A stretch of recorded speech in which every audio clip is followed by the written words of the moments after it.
Niños que buscan llamar la atención, niños que hacen pataleta, que hacen berrinche. Muchos decimos, sí, está llamando la atención. ¿Será cierto eso? ¿Hasta qué punto están llamando la atención? Vamos a encontrar esas respuestas con las preguntas que vamos a hacer a los especialistas. Estamos con Rosa Taramona, que es psicóloga. Bienvenida, Rosa. ¿Cómo están? Siempre es un gusto venir con ustedes.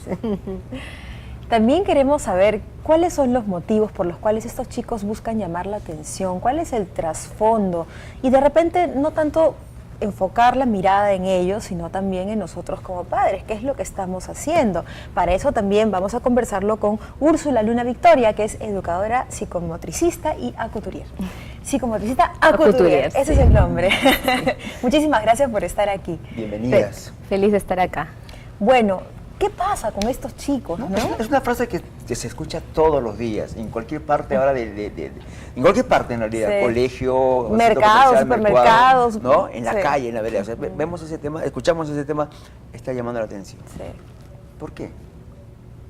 Es bien interesante el enfoque que ustedes también le quieren dar, ¿no?, al tema. Es el niño, son los padres, somos nosotros los adultos que acompañamos a estos niños que con nuestras actitudes, muchas veces presurosas, de no escuchar realmente los mensajes que nos quieren decir, o muchas veces malinterpretando el llanto de este niño o este pedido y atribuyendo lo que quiere llamar la atención, quiere hacer berrinche, quiere demandar algo. Siempre ponemos la causa en él, ¿no? Pero yo creo que hay que ponernos a reflexionar un poco acerca justamente de nosotros, ¿no? De cómo estamos actuando, si escuchamos, no escuchamos, si nos detenemos, ¿no? Y un poco, antes tú comentabas si nos debemos detener o no detener frente a estos llamados de atención. Y yo creo que es importante detenernos a escuchar, primero a observar qué está sucediendo para poder a partir de eso actuar. ¿Y desde qué edad empiezan los chicos a llamar la atención? Lo que ocurre también tenemos que ver que son etapas a nivel de procesos de desarrollo, o sea, ese es un aspecto importante. Entre los 2 y los 3 años es frecuente que los niños tiendan a llorar, comienza a diferenciarse su yo, entonces los niños con frecuencia lloran como medida de demanda respecto a lo que ellos desean y los papás tenemos que entender que es una etapa que es normal y natural y no es que estén llamando la atención, sino que es un proceso de desarrollo esperado para la edad cronológica. Ahora, aquí yo pienso y comparto la opinión que tiene Úrsula y es acerca de cómo los papás manejamos esas situaciones, porque como una conducta que es normal y esperada se convierte sí en una situación de crisis dentro de la familia y entonces nos encontramos que ese niño que inicialmente llora y reniega frente a determinadas situaciones, de repente comienza a utilizar esa conducta como una forma de obtener lo que desee en forma continua y entonces ya nos encontramos con ese niño que cada vez que quiere algo llora, o cada vez que quiere algo se tira al suelo, o cada vez que quiere algo se molesta. Yo he tenido chicos con berrinches más variados, de los que se molestan, cierran la boca y se ponen contra la pared, hasta los que se tiran al suelo. Se golpean la cabeza. Yo he autoagreden. tenido los que se ponen morados, cierran la boca y Wow. que el papá dice, ¿se va a ahogar? No, le digo, no se va a ahogar, ya cuando tenga ganas, sienta que ya no puede respirar, va a comenzar a O no respirar. O sea, come, Queda azul marino, vomita. ahora. Claro, Entonces, porque es de todo. y es los papás, y te decía, y para terminar la idea, y es el hecho de que sin darnos cuenta los papás reforzamos estas conductas inadecuadas, porque el niño manifiesta esta conducta que es dentro de lo esperado, pero el papá se sobrealarma de tal manera, ¿no? Hace tanto hincapié respecto a la conducta que al final lo único que enseñamos a nuestros hijos que la forma de que nosotros nos fijemos en ellos y nos acerquemos a ellos es mediante la conducta inadecuada y no le prestamos atención a las conductas adecuadas. Jamás estamos pendientes cuando nuestros hijos están contentos, cuando nuestros hijos se están comportando de forma esperada. Ahí ni los miramos, ¿no? Solamente cuando presenta la conducta inadecuada. Y frente a la conducta inadecuada también, ¿no? Nunca nos preguntamos ni nos cuestionamos qué está sucediendo, ¿no? A ver, ¿qué te está pasando? Entiendo que hay algo que te está incomodando, algo que con lo que no te sientes bien. Veamos, ¿qué está sucediendo? Pero ¿qué pasa cuando hay niños que no tienen nada que decir, pero están en berrinche? Y les preguntas y dicen, no sé, no quiero, no sé, o sea, No sé. no quiere, saben, no sé. No pueden poner palabras a esa emoción. Entonces, ahí creo que también el adulto, y como bien dice Rosa, son las etapas, ¿no? Hay ciertas etapas de oposicionismo, los 2 años, de 2 a 3 años, el niño se está separando, se está volviendo un individuo único, distante de los padres, donde también necesitan tiempo y espacio para encontrarse con esta emoción que los invade y a veces la actitud del adulto debe ser, mira, entiendo que hay algo que no estás pudiendo decirme, a mí me interesa entenderte, quisiera poder poner después en palabras eso que estás sintiendo, pero también me doy cuenta que tú necesitas un espacio y un tiempo solo. Y darse ambos un tiempo, porque a veces este mal humor del niño o este berrinche del niño obviamente nos produce una sensación a los adultos, ¿no? Que empieza a molestarnos, nos genera estrés, frustración, no lo entendemos, nos empezamos a molestar. Entonces creo que también la distancia que podamos tomar ambos y luego volvernos a juntar en esta actitud de escucha y de diálogo ayuda mucho. Y no solo eso, por ejemplo, algo que menciona Úrsula y que es importante, es el hecho de acerca de los padres, el poner nombre a las emociones.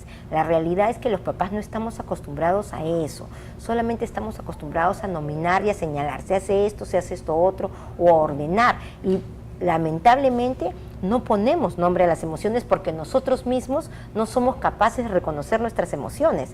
Y si nosotros no podemos reconocerlas y no podemos hablar abiertamente de lo que sentimos y de cuando estamos molestos o de cuando sentimos frustración o cuando sentimos pena o cuando sentimos cólera, no podemos pretender que un niño pequeño haga lo mismo, y entonces llegamos a estos puntos críticos, y no es cuestión, por ejemplo, yo he visto muchos papás que lo que tú no, pero ¿qué tienes? ¿Pero qué te pasa? La verdad es que ningún niño pequeño te va a contestar respecto a eso, es mejor ir nominando. Lo que ocurre es que estás cansado, lo que ocurre es que estás molesto, te han fastidiado que el hermano te haya quitado el juguete, entonces uno tiene que ir observando, pero ¿eso qué implica? Que el papá tiene que estar alerta y atento a lo que sucede en su entorno. Si nosotros no conocemos a nuestros hijos, que ese es otro gran problema, no sabemos qué es lo que sienten y lo que piensan, entonces es muy difícil ponerle nombre a las emociones, y lo único que va a generar es gran frustración en el niño y gran frustración en los papás. Y los chicos solamente buscan llamar la atención con actitudes negativas, o también se da que están llamando la atención de repente haciéndose los payasitos, haciendo reír, o de repente, no sé, digamos, hablando más fuerte cuando todo el mundo está hablando despacito. O sea, no necesariamente tiene que ser, digamos, una conducta negativa o berrinchuda, ¿no? También puede ser de la otra manera. El berrinche, la llamada de atención también es un juego sobre los límites, ¿no? Es una puesta a prueba de los límites.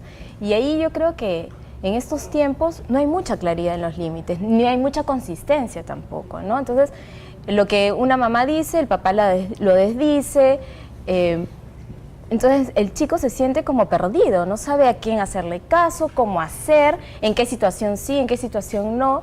Y en ese sentido yo creo que las anticipaciones y la claridad en los límites, las anticipaciones respecto a lo que va a suceder son básicas. Y nos evitan justamente eso, porque el que un niño quiere llamar la atención, haciendo bromitas, pasándose fuera de la raya, es como decir, ojo, tú sabes que hay un límite, tú sabes hasta dónde es una broma y hasta dónde ya te estás excediendo y está dejando de ser gracioso para ser algo que fastidia, molesta y perturba.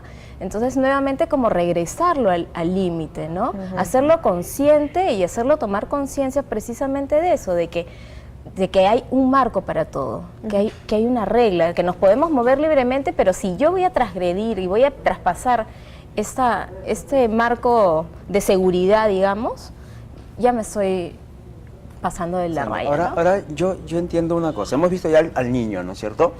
Pero esa actitud del niño no es un síntoma de que algo pasa con los papás. Sí, de repente problemas que están pasando entre ellos, diferencias que hay entre ellos, o de pronto una ligera o camino hacia una separación, podría ser motivo de que ese niño esté reclamando y no sepa qué está, porque son sensaciones. No, sí, claro. Normalmente, si los niños son chicos, el problema o estas conductas se manifiestan dentro del entorno familiar. Ahora, el marco del entorno familiar también puede ser muy amplio, puede ser desde unos papás que están comenzando a tener problemas a nivel de pareja, papás que se pueden estar separando, papás que no tienen normas y reglas coherentes y consistentes, interferencias de otros miembros familiares, porque ahora también un gran problema es que muchas parejas viven en entornos familiares más amplios, ¿no? Con los abuelos, con los tíos, entonces muchas personas que no delimitan claramente las normas y las conductas. Entonces realmente el marco de referencia de la familia ahora es muy amplio y es muy variado, y todas esas cosas también pueden generar en los chicos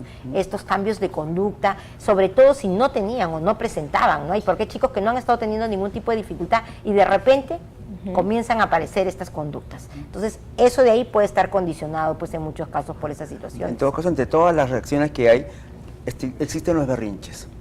Ahora, yo les invito a quedarse después del corte para justamente ver ese tema, ¿no? ¿Les presto atención a sus berrinches o qué hago?